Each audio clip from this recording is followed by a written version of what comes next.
This is There Are No Closets in My Classroom, a monologue by Nora Louise Syran, based for the moment just outside of Chicago, Illinois, USA. A teacher stands before a disciplinary board.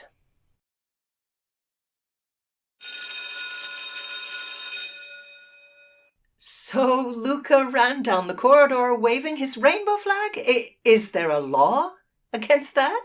It's not like he was draping a Confederate flag on the hood of his truck and plowing people over with it in the student parking lot, right? I mean, I don't understand why I'm here. Discipline board? Oh, okay, I could work on maintaining some classroom discipline. He shouldn't have run out of the classroom shouting, "I'm gay," at the top of his lungs. I get it.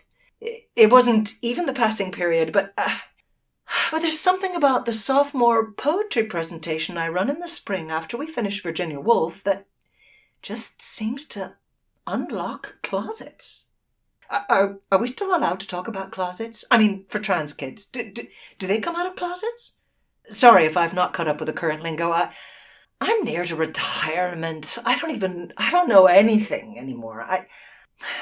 I know we've another half-day teacher training coming up. I'll try to keep up.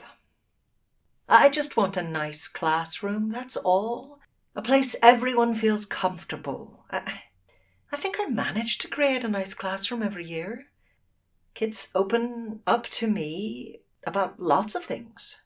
But most students are quiet about it all.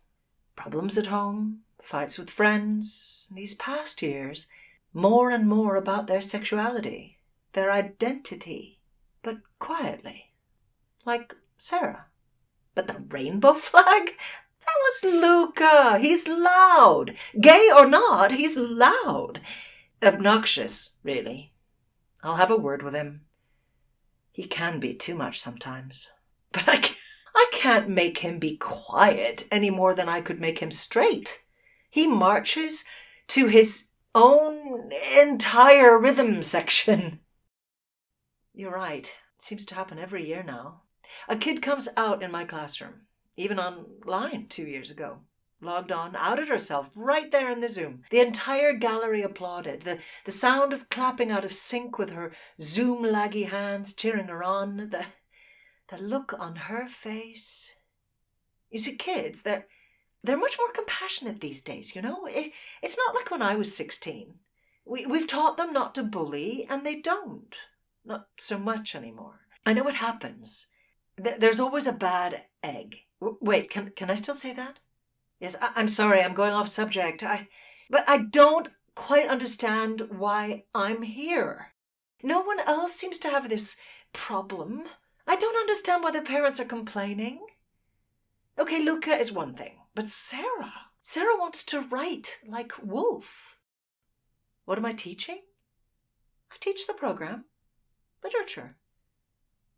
I suppose somehow the Virginia Woolf unit made her think, got her thinking. Sarah particularly liked a room of one's own. And the idea that it, and I quote, "It is fatal for anyone who writes to think of their sex.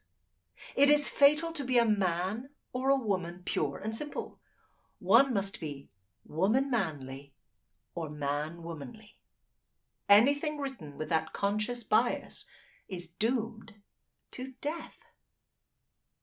It's said in the context of writing. I teach literature. Sarah wants to write. Is that why the parents are complaining? Is Woolf now off limits? Is that where we're heading? If we've time, I can take you through the basics of the lesson if you like. Out of context, it doesn't make much sense. I understand. I've been teaching it for 30 years. As long as I've worked here. They never used to come out in class, in front of the class. So brave. It all started after that boy was beaten up some years ago on the corner. Had I been looking out the window instead of teaching that afternoon, I'd have seen the whole thing. I felt horrible it happened, just out there. I could have stopped it. But those bigger boys... Kids can be cruel.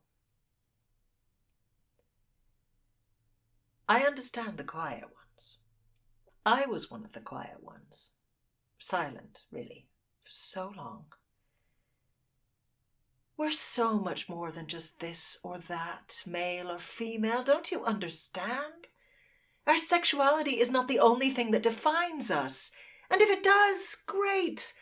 How wonderful to feel defined, to identify as you.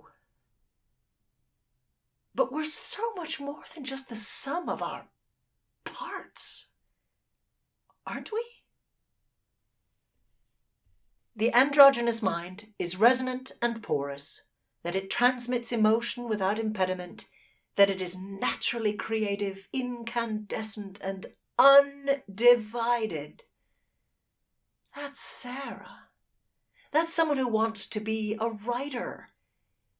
And if she or he or they wants to write, well, all I can say is, I've done my job.